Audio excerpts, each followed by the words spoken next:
नमस्कार सम्पूर्णलाई।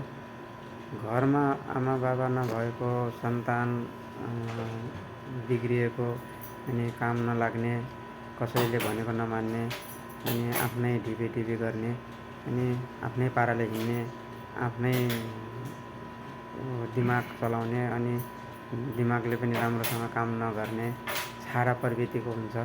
त्यस्तै राजा नभएको देशमा पनि जनताहरू छाडा भन्छन् अनि कसैले भनेको मान्दैनन्।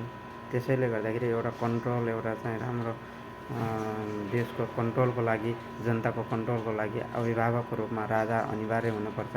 राजा भइदिएको भए अहिले यसरी चाहिँ मारामार काटाकाट अनि हुने थिएन। अब चाहिँ अनिवार्य रूपमा राजा हुनुपर्छ। राजाले के हुन्छ भने चाहिँ आफ्नो जनतालाई कन्ट्रोलमा लिन्छ।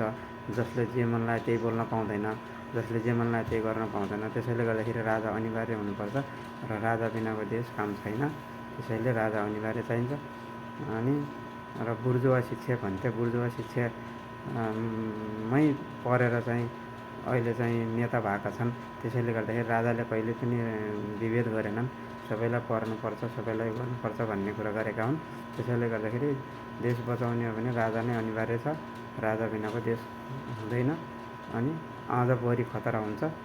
त्यसैले गर्दाखेरि नेपाली जनताहरूले एकचोटि बुझ, राजा अनिवार्य चाहिन्छ।